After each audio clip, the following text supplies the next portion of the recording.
Hello friends, welcome back to our channel.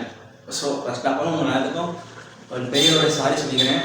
என்ன காரணம்னா கடந்த சில மாதங்களாக நம்ம சேனலில் ஒரு வீடியோ கூட நம்மளால் வர முடியல. உங்களுக்கு தெரியும், அதாவது கடைசியாக போட்ட வீடியோ வந்து பார்த்தீங்கன்னா அந்த ஜியோ ஹாட்ஸ்டார் பற்றி போட்டிருப்பேன். ஜியோ ஹாட்ஸ்டார் வந்து டிஸ்னி ஹாட்ஸ்டார் வந்து ஜியோ ஹாட்ஸ்டார் வாங்கிட்டாங்க அப்படின்ட்டு. ஸோ அந்த ஜியோ ஹாட்ஸ்டாரோட வீடியோ போட்டிருப்பேன். அதன் பிறகு நம்ம சேனல் இப்போ ஒரு வீடியோ கூட அப்லோட் பண்ண கிடையாது, நம்மளுக்கு டைமே கிடைக்கல. ஸோ இப்போ பார்த்தீங்கன்னா இனிமேல் நம்ம சேனலில் வீடியோஸ் ரெகுலராக வரும், நீங்களும் ரெகுலராக பார்க்கலாம். ஸோ தொடர்ந்து கொஞ்சம் சப்போர்ட் கொடுங்க. நம்ம சேனலில் பார்த்தீங்கன்னா நம்ம சேனலில் இன்னமும் சப்ஸ்கிரைபர்ஸ் கவுண்டர் ரொம்ப கம்மியாகவே இருக்குது. நீங்கள் முயற்சி பண்ணால் தான் நம்ம சேனல் கொஞ்சம் டெவலப் பண்ண முடியும். ஸோ எல்லாம் உங்களது. ஸோ இன்றைக்கான கண்டென்ட் என்னென்னா நம்ம சேனலில், ஸோ அதாவது வயர்லெஸ் மவுஸ் கேள்விப்பட்டிருப்பீங்க. அந்த மவுஸு சார்ஜரோட வந்து எப்படி இருக்கும், ஸோ அதை பற்றி நம்ம இன்னொரு பார்க்க போகிறோம். சரி வாங்க வீடியோக்குள்ள போகலாம்.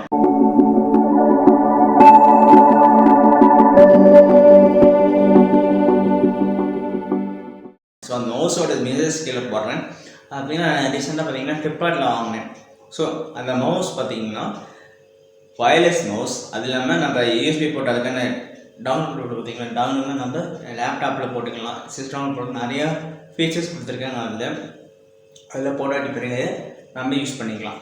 யூஸ் பண்ணுற மட்டும் இல்லை, சில வயர்லெஸ் டிவைஸை பார்த்தீங்கன்னா, அதாவது வயர்லெஸ் மவுஸை பார்த்தீங்கன்னா உங்களுக்கு வந்து செல் போடுற மாதிரி இருக்குது. இது வந்து சார்ஜிங் டைப், ரீசார்ஜபிள் பேட்டரி, உள்ளே சார்ஜ் கொடுத்துட்டா நம்ம ஃபோனை எப்படி சார்ஜ் பண்ணுவோமோ அதே மாதிரி அந்த மவுஸையும் சார்ஜ் போட்டுக்கலாம்.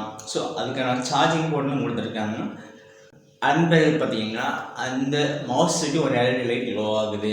ஸோ அந்த மவுஸ் சுற்றி எல்இடி லைட் க்ளோ பார்த்தீங்கன்னா உங்களுக்கு வந்து நைட் டைமில் வந்து பார்த்திங்கன்னா உங்களுக்கு ஒரு என்ன சொல்கிறது, கொஞ்சம் ஒரு ஸ்டைலிஷாகவும் இருக்கும், கொஞ்சம் உங்களுக்கு யூஸ் பண்ணுறதுக்கு ஒரு அட்ராக்ட் ஃபீல் கிடைக்கும் மவுஸ் யூஸ் பண்ணுறப்பே. மற்ற மவுஸ் கம்பேர் பண்ணும்போது இந்த மவுஸ் உங்களுக்கு நல்லா பெஸ்ட்டாகவே தோணும். அதுமாதிரி பார்த்திங்கன்னா இது வந்து 50 hours சார்ஜிங் அப்படின்னு சொல்லியிருக்காங்க. நம்ம யூஸ் பண்ணுற பொறுத்து உங்களுக்கு வந்து சார்ஜிங் உங்களுக்கு கொடுக்கும். சில பேருக்கு சார்ஜிங் 1 hour இல்லை 2 hour கூட யூஸ் பண்ணிங்கன்னா நீங்கள் சார்ஜ் பண்ண வரும். மேக்ஸிமம் 50 hours சார்ஜிங் பேக்கப் இருக்குன்னு சொல்லியிருக்காங்க. ஓகேங்களா?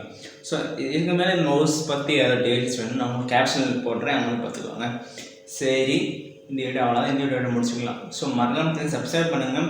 சப்ஸ்கிரைப் பண்ண பிறகு கூட பெல்லுக்கு கிளிக் பண்ணிங்கன்னா நம்ம வீடியோ எப்போ போடுறோமோ உங்களுக்கு எப்போ நோட்டிஃபிகேஷன் டக்குன்னு வந்துருக்க. நம்ம Insta page, Facebook page, YouTube page ஃபுல்லாக ஃபாலோ பண்ணிக்கோங்க.